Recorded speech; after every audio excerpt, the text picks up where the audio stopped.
Hello, I'm Tim Lapage. Welcome to Tim's Travel Time on Park City Television. I try to get people to special, off-the-beaten-track places in very different ways. And today, our journey takes us to Australia. This vast and diversified continent is a must-see on most people's trip schedules. I'd like to welcome Jolie and Ian McTavish, who visited Australia recently with their family. Welcome. Thanks, Tim. This was designed to be a family holiday of a lifetime. How did it work out for the kids? I think they had a great time. It was great spending time with them, and we did so many different things that it was you know, if they didn't enjoy one part, they'd enjoy the next. And one of the things that really made it for us was that, you know, was the Australians, and particularly the places that you had us staying. They went out of their way to make sure the boys had a great time, and it, you know, they have nothing but great memories of it. They absolutely loved it.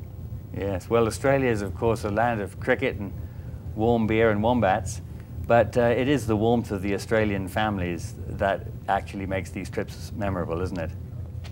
My memory of the Australian people is that they just are so ready to have a great time. It seems like they're always kind of a smile playing on their lips, and they're just ready to be doing crazy things that make everybody laugh, and they're just always ready for a party or any excuse to have a get-together.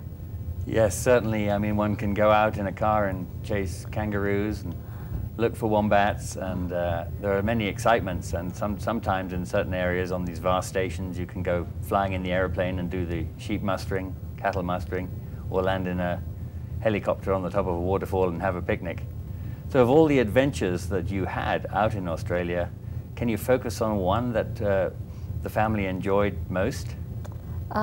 We stayed in an outback station, which is a huge cattle ranch, but so vast that it's measured in square miles versus acres.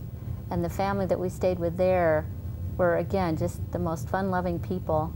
And that's the Fargers that I'm speaking of. That was Angarudna Station, yes. Yeah. I think if one factors it back to acres, I think it's 450,000 acres, which is quite a large expanse of land.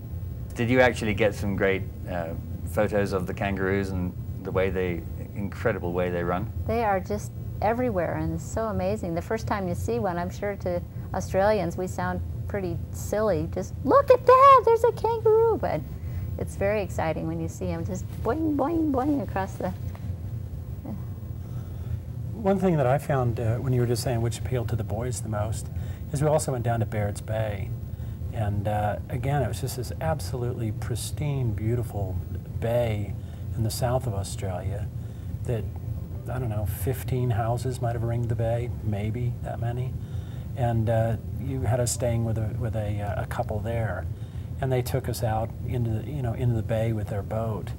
And then we were fooling around on the boat, and they decided to let the boys fish. And it was stunning to me. As quickly as you could put a line in the water, you had a fish come on. And delicious fish too. That's the King George whiting, some of the finest fish I've ever tasted. Fish. They all seem to me.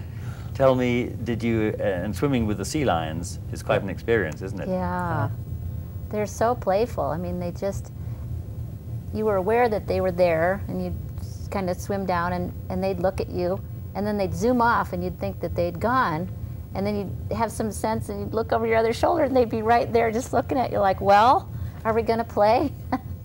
They were really It is fun. an extraordinary experience, isn't Yeah. it? Another must-see for Australia is Ayers Rock, and not to be forgotten is the vast Aboriginal areas of Arnhem Land in the Northern Territory. It is a fascinating experience to be taken with an expert around those areas, exploring for unseen Aboriginal rock art, of which there's plenty. Virtually every cave you go into shows evidence of human habitation a long, long time before we got there. Well, thank you, Ian and Jolie, for joining us this afternoon. It's been wonderful to relive some of those memories for me, let alone, I imagine, for yourselves. That was great. Thanks, Tim. Thank you for watching Tim's Travel Time on Park City Television. Stay tuned for another exciting adventure in another extraordinary place.